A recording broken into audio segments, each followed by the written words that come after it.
শ্রীমান মহাপ্রভু গৌরাঙ্গ সুন্দর কলিজীবের দুর্দশাকে দর্শন করে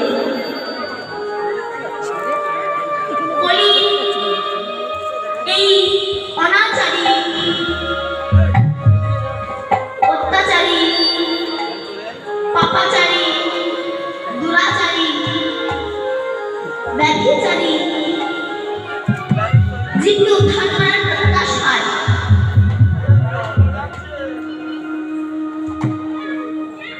এই কলি জীবকে উদ্ধার করার জন্য দুর্দশাকে দর্শন করে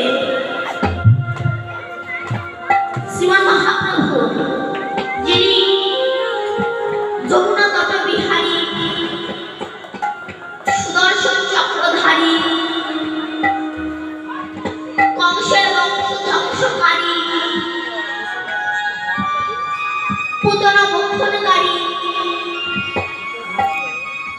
রাসরসে নর্তনকারী রায় শঙ্করের বংশীধারী ব্রজধাম পরিহরি শ্রীধাম নবদ্বীপে অবতরী নামের দাড়ি মাথায় করি কলিজীবের পায়ে ধরি ছড়ায় নয়নের বাড়ি বলে একবার বলো তোমরা গৌর হরি এসেছেন কলি হতে জীবকে উদ্ধার করার প্রত্যাশায়। কৃষ্ণ যে গৌর হয়ে আসবে এর প্রমাণ হাজার হাজার গ্রন্থে লিপিবদ্ধ করা ছিল। নারদীয় পুরাণে, গরুড় পুরাণে, স্কন্ধ পুরাণে, বায়ু পুরাণে তিনি লিখেছেন আমি গৌর হয়ে নবদ্বীপে যাব, উদয় হব। কিন্তু কখন গৌর হয়ে যাব বলছে কলেয়া প্রথম সন্ধ্যায় গৌরাঙ্গ হহং মিহি তলে ভাগীরথী তট রত্নে ভবিষ্যামি শচী সুত। শাস্ত্র বলছে কলির প্রথম সন্ধ্যায় মানুষ যখন অমানুষ হয়ে যায়, মানুষের নৈতিক চরিত্র, জ্ঞান, বিবেক, বুদ্ধি লোপ পাবে। মানুষের স্বভাব দেখে পশু পর্যন্ত লজ্জা পাবে। মানুষকে দেখলে চেনা যাবে না এই মানুষ পশু না অমানুষ। কেন? কিছুদিন পরে দেখবেন পশু দেখতে আর চিড়িয়াখানায় যাওয়া লাগবে না, আমাদের আশেপাশে সব পশুরা ঘুরে বেড়াচ্ছে। এখন যখন কলির দুর্দশা হবে সেই সময় আমি গৌর হয়ে নবদ্বীপে যাব। তাই তিনি এসেছেন অদ্বৈত আচার্যের আহ্বানে বহুদিন ধরে তুলসী পাতা গঙ্গার জলে ভাসানোর জন্য তিনি আসতে বাধ্য হয়েছেন। কিন্তু গৌরাঙ্গ মহাপ্রভু তো খালি হাতে আসেননি, একটা বস্তু নিয়ে এসেছেন উদ্ধার করার জন্য। সেই বস্তুটা কি বা জিনিসটা কি? নাম নিয়ে তিনি এসেছেন আমাদের মতো কলিহত জীবকে উদ্ধার করার জন্য। কিন্তু সেই নামই আমরা করছি না। একটা শিয়াল কুকুর যখন পৃথিবীতে জন্মগ্রহণ করে চলে গেল, আমি মানুষ হয়ে শিয়াল কুকুরের মতো পৃথিবী থেকে চলে গেলাম। একটা পশুর সঙ্গে আমার মানুষের কোনো তফাৎ রইল না।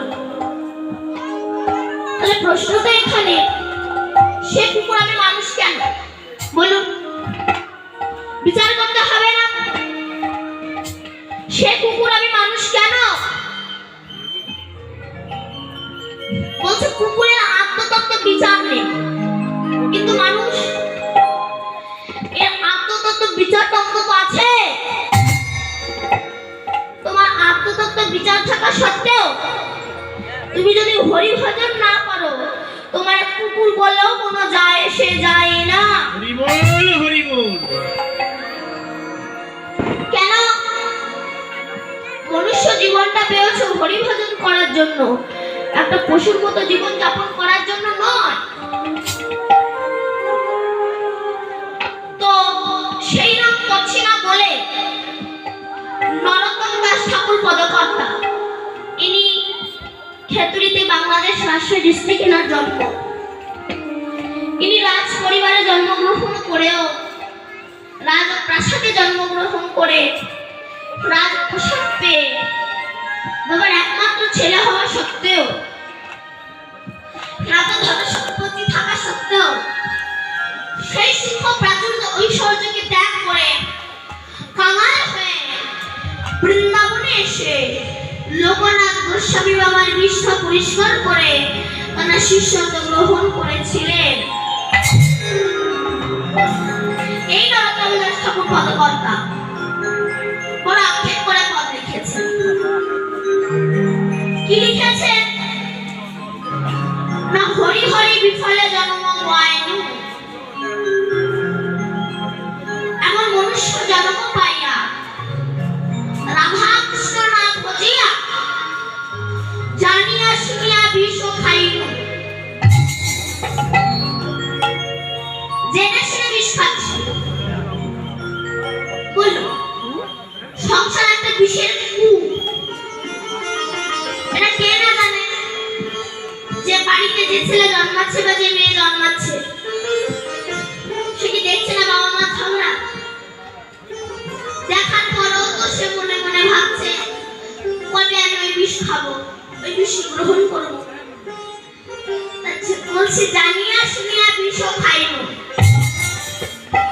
কিন্তু এখান থেকে তো জুড়াতে গেলে একটা রাস্তা আছে। রাস্তা কি?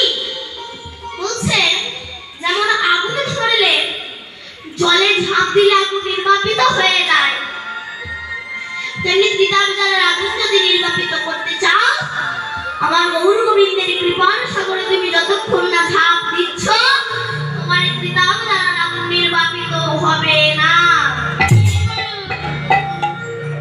তাই এই জ্বালা থেকে উদ্ধার পাওয়ার জন্য গোলক থেকে নাম নিয়ে এসেছেন। সেই নাম মহাপ্রভু আজকে মেলাচ্ছেন।